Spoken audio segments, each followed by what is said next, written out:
శ్రీధర్ గారు మీ మాట తప్పకుండా నేను కూడా ఎల్ఏ మినిస్టర్గా పనిచేసిన ఒక్క సబ్జెక్ట్కే పరిమితం అవుతా, కాకపోతే ఆన్సర్ ఇస్తే సంతోషపడతా.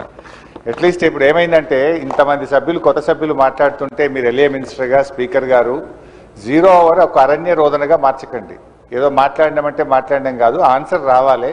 వ్రాతపూర్వకమైన సమాధానాన్ని మళ్ళీ వచ్చే సెషన్ లోపు సభ్యులకు అందజేయించండి. గతంలో మేము పంపిన ఎల్ఏ మినిస్టర్గా నేను పంపిన, మీరు కూడా ప్రయత్నం చేయాలని చెప్పి కోరుతా ఉన్నాను.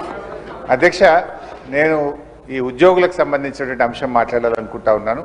ఎందుకంటే ప్రభుత్వ ఉద్యోగులు అనేవాళ్ళు ప్రభుత్వానికి రథచక్రాలు లాంటి వాళ్ళు సంతోషంగా ఉంటేనే అభివృద్ధి కార్యక్రమాలు సంక్షేమ కార్యక్రమాలన్నీ కూడా ప్రజలకు సజావుగా చేరేటువంటి అవకాశం ఉంటుంది. ఈరోజు వాళ్ళందరూ కూడా తీవ్రమైనటువంటి మనోవేదనతో ఆవేదనలో ఉన్నటువంటి పరిస్థితి ఉంది. ముఖ్యంగా దేశంలో ఎక్కడ లేని విధంగా ఈరోజు రాష్ట్ర ప్రభుత్వ ఉద్యోగులకు 6 DAలు పెండింగ్లో ఉన్నటువంటి పరిస్థితి. అదేవిధంగా PRC అధ్యక్ష, ఈ ప్రభుత్వం వచ్చి 2 సంవత్సరాలైనా ఇంతవరకు PRC ఇయ్యలేదు. ఉద్యోగులందరూ కూడా కోరుతా ఉన్నారు వెంటనే PRC విడుదల చేయాలని. గతంలో కేసీఆర్ గారు 43-39% PRCని మా ప్రభుత్వం ఇచ్చింది అధ్యక్ష. అదేవిధంగా ఉద్యోగులకు ఎంప్లాయీస్ హెల్త్ ఇన్సూరెన్స్ స్కీమ్ ఆ రోజు మేము జీవో కూడా ఇచ్చాం. దాన్ని మీరు అమల్లోకి తెస్తామని చెప్పి మేనిఫెస్టోలో పెట్టి కూడా EHS స్కీమ్ను అమల్లోకి తేలేదు. దాన్ని కూడా వెంటనే అమల్లోకి తేవాలి. ఉద్యోగుల GPF తదితర బకాయిలన్నీ కూడా విడుదల చేయాలని మీ ద్వారా ప్రభుత్వాన్ని కోరుతున్నాం అధ్యక్ష.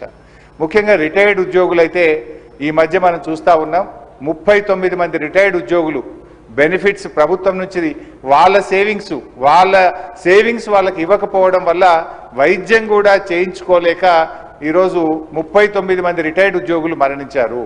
బీఆర్ఎస్ హయాంలో కూడా దాదాపు 15,000 మంది రిటైర్డ్ ఉద్యోగులు రిటైర్ అయితే వాళ్ళందరికీ మేము టైం మీద డబ్బులు ఇచ్చాం.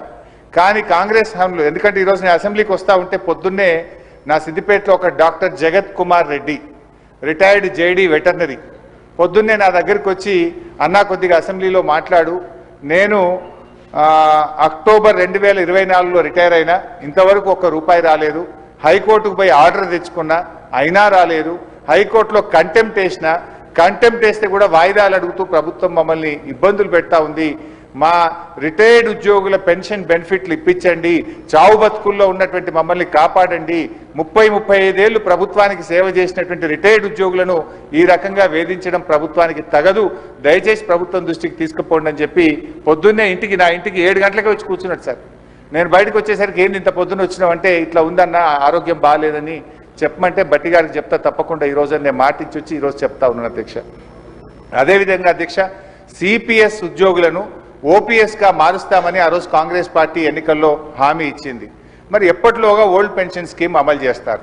మరి ఈలోపు గత 2 సంవత్సరాల నుంచి CPS కింద రాష్ట్ర ప్రభుత్వం కట్టాల్సిన కాంట్రిబ్యూషన్ డబ్బులను కూడా మీరు కట్టకుండా దాన్ని దారి మళ్లిస్తా ఉన్నారు. అసలు కాంట్రిబ్యూషను కట్టలేరు, OPS తేకపోవడం వల్ల 2 లక్షల మంది CPS ఉద్యోగుల భవిష్యత్తు ఈరోజు ప్రశ్నార్థకంగా మారుస్తా ఉన్నారు. దయచేసి CPS కాంట్రిబ్యూషన్ కట్టండి, OPS విధానాన్ని ఇచ్చిన మాటకు కట్టుబడి తక్షణమే అమల్లోకి తేవాలని చెప్పి మీ ద్వారా కోరుతున్నాం అధ్యక్ష. అదేవిధంగా పోలీస్ డిపార్ట్మెంట్లో కూడా అధ్యక్ష 5 సరెండర్ లీవులు పెండింగ్లో ఉన్నాయి. TL రావట్లేదు, DL రావట్లేదు, స్టేషన్ అలవెన్స్ రావట్లేదు. మొన్న ఒక జూబ్లీ హిల్స్ ఎలక్షన్ ఉంటే యూసఫ్ కూడా బటాలియన్ మాత్రం సరెండర్ లీవులు TA DL ఇచ్చిండ్రు. రాష్ట్రంలో 1,00,000 మంది పోలీసులకు సరెండర్ లీవులు TAలు DAలు రాక ఇబ్బందులు పడతా ఉన్నారు. దయచేసి పోలీసులను కూడా ఆదుకోవాలని, గతంలో నేను ఫైనాన్స్ మినిస్టర్గా ఉన్నప్పుడు ఎప్పటికప్పుడు సరెండర్ లీవులు TA DAలు ఇచ్చాం.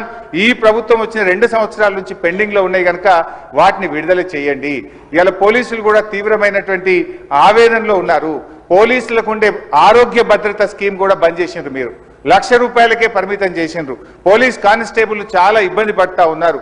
ఆరోగ్య భద్రతను పునరుద్ధరించండి, గతంలో మాదిరిగా కార్పొరేట్ వైద్యం పోలీసులకు అందించాలని చెప్పి కోరుతూ కాంగ్రెస్ పార్టీ ఎన్నికల మేనిఫెస్టోలో తక్షణమే మేము ఉద్యోగులకు PRC ఇస్తాము, పెండింగ్ DAలు ఇస్తాము, బకాయిలు ఇస్తాము, OPS తెస్తామని మాట ఇచ్చి ఈరోజు కాంగ్రెస్ పార్టీ 2 ఏళ్లైనా అమలు చేయకుండా మోసం చేస్తా ఉంది.